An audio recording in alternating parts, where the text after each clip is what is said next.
grab your cup. Last night I did a longer conversation than this will be, on generational messaging, generational conditioning that we get and take on that then become the patterns in our lives. So when I say patterns, I mean the ongoing, recurring ways that you make choices, the behaviors that you default to when you're in a conflict with someone, or when you're trying to grow a relationship or nurture someone. There's automatic ways of behaving and choices that we make, whether to say yes or no, whether to do something or not. And when we see those things showing up over and over, that's a pattern, right? So a lot of times the patterns that we're in, whether it's our relationships or how we show up at work, or the choices that we keep making around ourselves and our body, keep us feeling defeated or really depleted, burned out, things like that. So there's plenty of places, different places where those patterns get created, but one place is in the generational messaging and conditioning that we experience when we're young. So the messaging is the actual words that we hear. We might be told, go take care of this for your father. Don't make your father angry. And then we learn it's not okay, or we have to take care of the man that we're in a relationship with and make sure we don't get him angry. Or we might see it by more like behaviors rather than actually hearing the words. We just see. And children are really empathic to their parents when they're little. They really are tuned into and are watching very keenly and feel really deeply what's going on in the house. They can feel it, even if they don't have the words for it, they can feel it, right? So they can notice how people are always responding to each other and their behaviors. And then what happens is, I just want to give you a couple of pieces to take away if you didn't see that live, although you can always catch the whole thing again. It's an episode of my podcast, The Unconditioned Life. So there's a lot of episodes there you could go back and watch. But the main key pieces we're either repeating the conditioning, or we are doing the exact opposite. So if the experience was not pleasant and uncomfortable, then we might go the total opposite. Like, I am not going to be that kind of parent, or I'm never going to do that the way my mom did it. So then we're doing the opposite, but it's still not our authentic choice. Do you see what I'm saying? It's still, you're caught in the conditioning. You're either repeating it or doing the opposite, but it's not your authentic expression of how you would want to be. You're just in reaction to what you learned and saw. So that was one important piece I think if you might want to take a look at.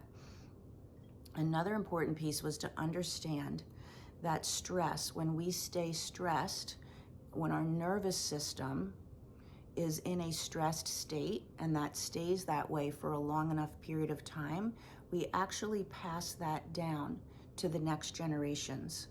So if you had a grandfather who was in World War II, or your ancestors were in other kinds of situations where there was a lot of stress all the time, that automatically, if it's not cleared out and processed, because genes can be turned on or off, they also can be shifted depending on the environment that your cells live in. So that stress environment will get passed on. That's why entire cultures have like a certain way of being, because their behaviors and their stress get passed on to the next generation and the next generation. There's a very interesting study, it's done on mice, but it shows this. And what they did was they took mice and they gave them, they put like a scent of cherry into their, they put a scent of cherry into their cages, so they smelled a particular smell. Every time they did that, they gave the mice a shock, right? So it was a little shock treatment, like Pavlov's dogs, right? Every time they heard the bell, they knew they were getting fed. And then at some point they would just hear the bell, even if they weren't hungry, even if they had just been fed, and they would start salivating. The bell created the response.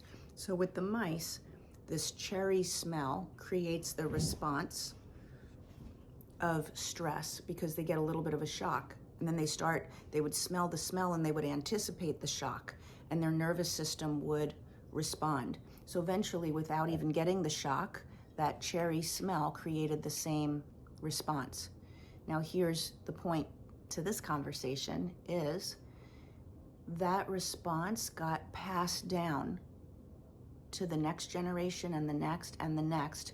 Whenever they did the cherry smell, they never shocked the offspring, not once, but for 11 generations down. It's amazing, right? 11 generations down, the mice continued to have a stress response to that cherry smell, even though the first generation was the only one to receive the shock. So that happens in humans as well. When we have stress and we've created a response in a particular way in our body and in our nervous system, that can also get passed down, not just the words that we hear, not just the behaviors and the choices, but actually in our nervous system can get passed down to the next generations. That's called generational wounding. And the work that we do in the Return to You program is looking at that and doing what we need to do. So we're not the offspring that's automatically responding and living from generational messaging and conditioning that is outdated in this world, doesn't work in our particular relationships, doesn't work for us, but we're conditioned to it, just like the conditioning of the mice or the dogs with the bell. We're conditioned in the very same way, which means there's no room for us authentically. So that's one piece of the work that we do, is to be able to shine a light on the generational conditioning and then heal it. So generational wounding, because it's a wound when it's actually driving us to do things that don't make us happy. It's a wound when we are not living authentically, right? Then we're not, it's sensitive inside. We feel unfulfilled. So we want to heal that so that we can be authentic, and then we can express ourselves and create the relationships the way we want them to be, not the way the last 3 generations in our family of women, how they were. So generational conditioning and generational wounds are one of the ways that patterns get created, and it's one of the things that we go after in the Return to You program. If you know that that's been an issue for you, put Return to You or RTY in the comments so that we can talk about what that is, how that's showing up in your life, and if this kind of work is what would make a difference for you. Okay? Have a good day.